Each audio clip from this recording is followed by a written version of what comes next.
Israel की खुफिया agency Mossad एक बार फिर चर्चा में आ गई है। बताया जा रहा है कि मोसाद ने अब एक ऐसा खेल कर दिया है जिससे एक बड़े मुस्लिम देश को जबरदस्त झटका लगा है। आरोप लग रहा है कि मोसाद ने तुर्की में घुसकर वहां की कई खुफिया रिपोर्ट्स, संवेदनशील डाटा और ड्रोन टेक्नोलॉजी को चुरा लिया है। दरअसल कुछ दिन पहले टर्की ने एक जासूसी गिरोह का भंडाफोड़ किया। टर्की मीडिया की तरफ से दावा किया गया है कि इस गिरोह ने देश के कई डिफेंस सीक्रेट्स को चुराया है। संवेदनशील डाटा और ड्रोन टेक्नोलॉजी के साथ साथ इन लोगों ने टर्की की डिफेंस इंडस्ट्री, नौसेना से जुड़े खुफिया दस्तावेज चुराए और उन्हें इजराइल पहुंचा दिया। टर्की के एक समाचार पत्र ने दावा किया है कि इस जासूसी गिरोह का संचालन मोसाद कर रहा था। उन्होंने बताया कि इस मामले में कुल 5 लोगों को गिरफ्तार किया गया है। दावा किया गया है कि इन पकड़े गए 5 लोगों में से एक का नाम एमरे दुर्माज है, जो कि कथित तौर पर इजरायली रक्षा कंपनियों, इजरायली एयरस्पेस इंडस्ट्री और इजरायली मिलिट्री इंडस्ट्री सिस्टम से जुड़ा हुआ है। हालांकि अभी तक ये सब आरोप ही हैं। ये खबर ऐसे समय आई है जब टर्की और इजराइल के बीच दूरियां कम हो रही हैं। आपको बता दें कि टर्की के राष्ट्रपति एर्दोआन की सरकार ने लगभग खत्म हो चुके इजराइल के साथ राजनयिक संबंधों को अचानक बहाल करने की घोषणा की थी। टर्की ने 2020 में इजराइल के लिए अपना दूतावास नियुक्त किया। आपको याद दिला दें कि 2018 में फिलिस्तीनी प्रदर्शनकारियों के खिलाफ इजराइल की हिंसक कार्रवाइयों के विरोध में टर्की ने अपना राजदूत तेल अवीव से वापस बुला लिया था। ये प्रदर्शन पूर्व अमेरिकी राष्ट्रपति डोनाल्ड ट्रंप के अमेरिकी दूतावास को तेल अवीव से यरूशलेम भेजने के फैसले के खिलाफ हो रहे थे। अब टर्की मीडिया की तरफ से जो खबर सामने आई है वो दोनों देशों के बीच फिर से एक गहरी खाई बना सकती है।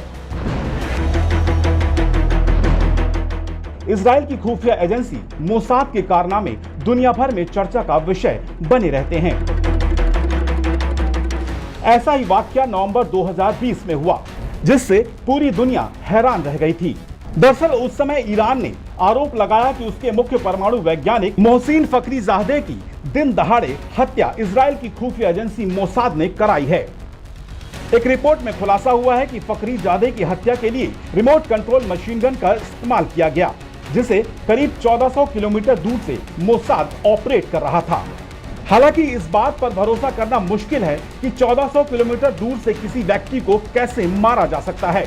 बहरहाल इस पूरे हमले के दौरान कुल 15 गोलियां चली और 60 सेकंड से भी कम समय में इसे अंजाम दिया गया। खास बात यह है कि इस हमले में फखरीजादे के अलावा किसी और को कोई नुकसान नहीं हुआ था।